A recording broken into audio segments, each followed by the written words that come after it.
Do you know what hurts more than someone raising a hand at your child? It's when the room laughs after it happens. Before I begin, I want to ask you something. Where are you watching this from? Which country? And tell me honestly, have you ever been treated like you didn't belong in your own family? Because today's story might hit closer than you expect. My name is Alina. I'm 36 years old. I work as an accounts manager at a small logistics company. My life is simple, organized, predictable.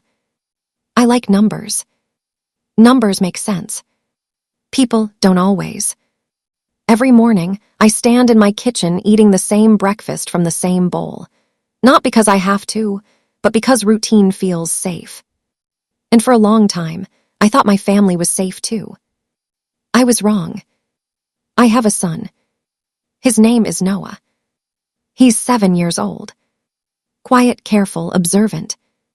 The kind of child who doesn't touch anything without asking first. The kind who makes himself small so he doesn't bother anyone. I adopted him when he was 4. And the day he walked into my life, everything finally made sense. Now let me tell you about my family. My mother, Sandra, is the kind of woman who measures love. Not in hugs, but in control. My father, Daniel, avoids conflict like it's poison. Silence is his favorite language. And my older sister, Carla, she knows how to cry on command. And somehow, she always wins. On the surface, we looked perfect. Family dinners, holiday photos, laughter. But underneath, everything had a price. Respect had a price. Belonging had a price. And I didn't realize. I had been the one paying it. For 5 years, I sent money to my father. Every 3 months. Without fail.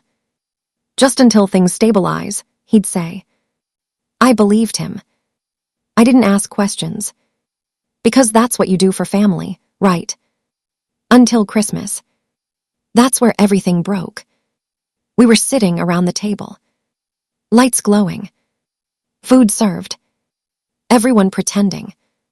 Noah sat quietly beside me. Watching. Learning. Trying to belong. Then my mother brought out cookies. Fresh, decorated, perfect. Carla's kids grabbed them instantly. Noah waited. Of course he did. He always waits. Then, slowly, carefully, he reached out his hand. And my mother slapped it. Not hard, but deliberate. Cold. Calculated. These aren't for you, she said. You're not really one of us. And then, someone laughed. My sister.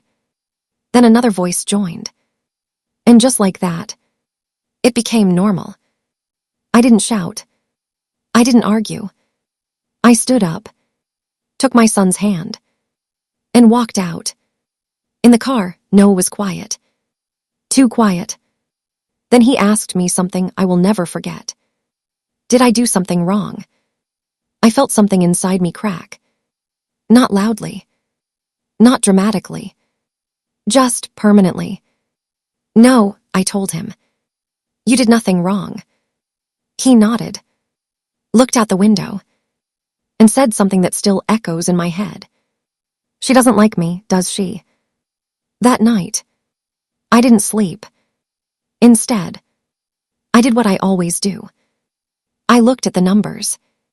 Every payment. Every transfer. Every small help. 5 years. $160,000. And suddenly, everything became clear. I wasn't helping. I was being used. The next morning, my father texted me. Don't forget this week's payment. No, please. No, thank you. Just expectation. That's when something changed. For the first time, I didn't reply. Instead, I started digging. Bank records. Business accounts. Everything. And what I found, it wasn't survival money. It wasn't for the business. It was funding my mother's lifestyle. Luxury shopping, trips, furniture, all paid by me.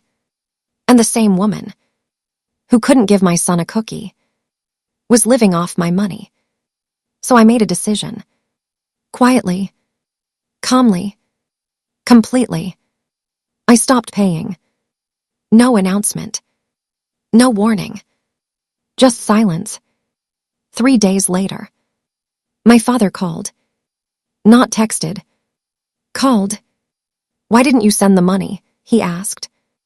And for the first time in years, I asked a question back. Where has it been going? Silence. Heavy. Telling. That was my answer. A week later, I walked into their house again.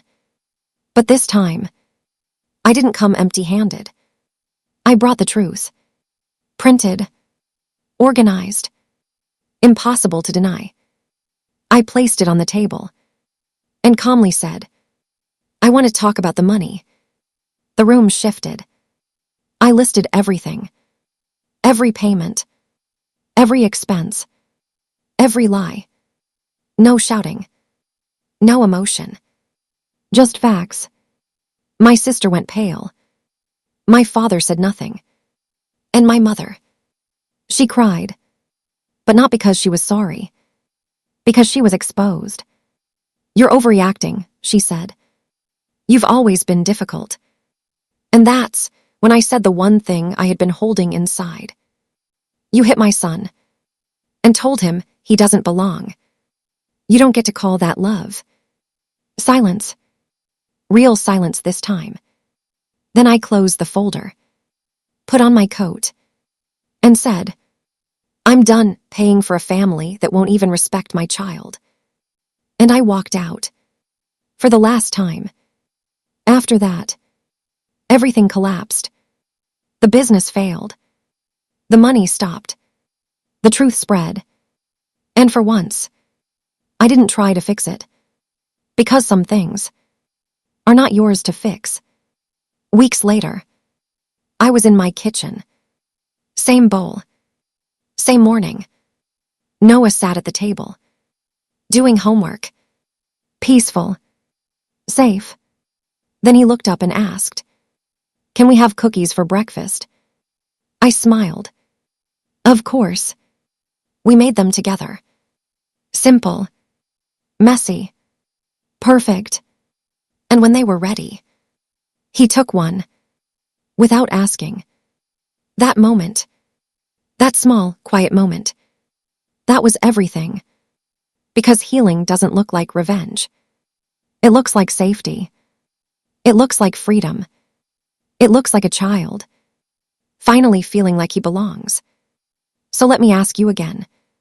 Where are you watching from? And have you ever had to walk away from people who were supposed to be your family? If this story touched you, don't forget to like, subscribe, and share your story in the comments. Because sometimes, walking away is the strongest thing you can do.